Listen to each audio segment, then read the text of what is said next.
नमस्कार, मैं रविश कुमार। ऐसी तो कोई फिल्म नहीं आई है जिसका नाम किसान और कील हो, लेकिन जिस तरह से दिल्ली की सीमाओं पर कीलों को किसानों के सामने बिछाया जा रहा है, उस तरह से किसी ऐसी फिल्म की कल्पना बहुत दूर नहीं है। स्वामीनाथन आयोग की रिपोर्ट पर आओ पर तो किसान तो खुशहाल हो जाएगा।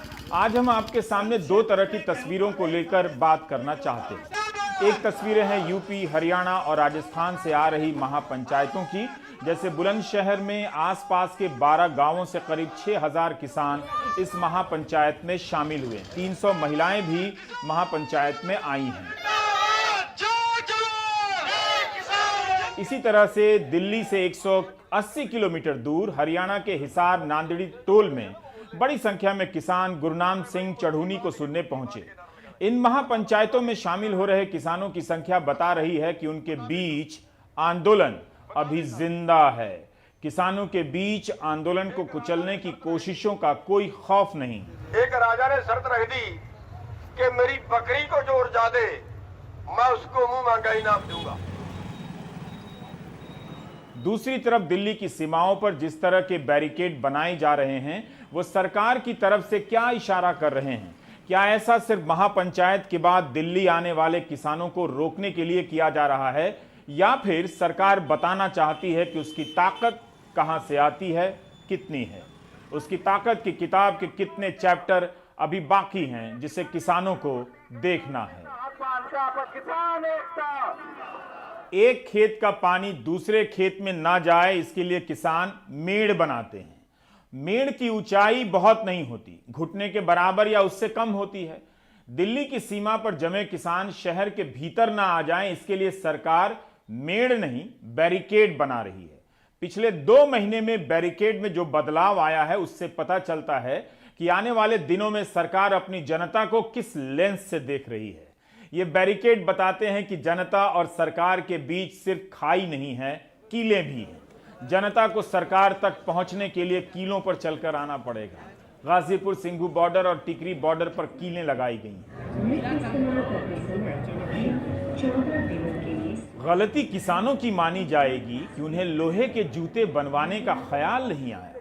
अपराध किसानों का गिना जाएगा कि सदियों तक नंगे पांव रहे, अब रबर के जूते और चप्पलें पहनते हैं। भारत के किसानों को लोहे के बूट बनवा लेने चाहिए, क्योंकि सरकार ने सड़कों पर कीले गाड़नी शुरू कर दी है। किसानों को कांटों भरी राह का अनुभव तो होगा, मगर कीलों भरी राह का अनुभव अब शुरू होता है। गाजीपुर बॉर्डर पर एन रवि के कैमरे ने इन कीलों को जैसे देखा है, आप सिर्फ उसी तरह से मत देखिए। यह भी देखिए कि सरकार ने इन कीलों के जरिए किसानों को कैसे देखने की कोशिश की है। किसानों ने इन कीलों के जरिए सरकार को कैसे देखने की कोशिश की होगी। इन कीलों को सीमेंट से मजबूत किया गया है, लोहे की चादरों के सहारे खड़ा कर दिया गया है, ताकि कोई बैरिकेड के इस पार आने की कोशिश भी करे तो ट्रैक्टर के पहिए के 2 फाड़ हो जाएं, किसानों के तलवों के 2 फाड़ हो जाएं।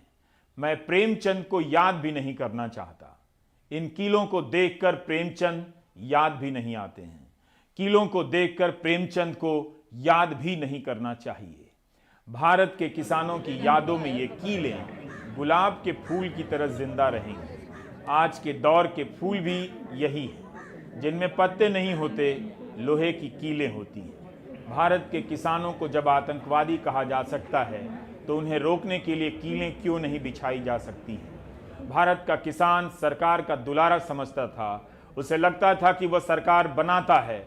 उसने कभी सोचा भी नहीं कि सरकार उसे क्या क्या बना सकती है, उसकी राहों में क्या क्या बिछा सकती है। ये कीलें किसान और सरकार के बीच एक नई विभाजन रेखा है, और इस फिल्म का नाम है किसान और कील। यहां से सरकार और किसानों के संबंध हमेशा के लिए बदल जाते हैं। मैं चुनावी संबंध की बात नहीं कर रहा। मुमकिन है चुनाव होने पर यही सारे किसान सरकार के साथ ही रहें। नाना प्रकार के भयंकर बैरिकेड सिर्फ किसानों के हिंसक होने की आशंका की तैयारी के नहीं हैं। इनका मैसेज कुछ और भी है। किसान भी जानते हैं जमीन की लड़ाई में क्या क्या होता है। इसे आप मनोवैज्ञानिक और समाजशास्त्रीय नजरिए से भी देखिए, तभी किसान और सरकार के बीच के संबंधों में आ रहे बदलाव की परतों को खोल पाएंगे। अब तक पानी की बौछारों से किसानों को रोकने वाली सरकार कीलें बिछाने लगी है। 26 जनवरी की घटना के बाद से सरकार और किसान दोनों एक दूसरे के लिए बदल गए हैं।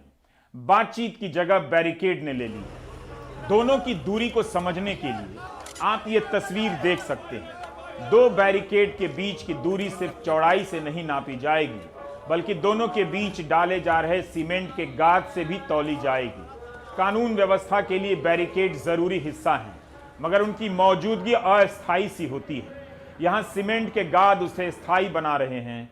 बैरिकेड तोड़ने के कई वीडियो में यह दिखा था कि किसान मिलकर काले और पीले रंग में दिख रहे सीमेंट के बैरिकेड को आसानी से हटा देते हैं। ऐसा होता है, हर संघर्ष में पुलिस के बैरिकेड को धकेला जाता है और पुलिस भी वापस बैरिकेड लगा देती है। लेकिन ऐसा कब होता है कि सड़कों में गड्ढे खोद दिए जाएं, कीलें बिछा दी जाएं और कटीली तारों का जाल फैला दिया जाए। परिमल के लिए यह रिपोर्ट भेजना आसान नहीं था। बॉर्डर पर इंटरनेट बंद है, उन्हें 10 किलोमीटर दूर आकर अपनी रिपोर्ट फाइल करनी पड़ी।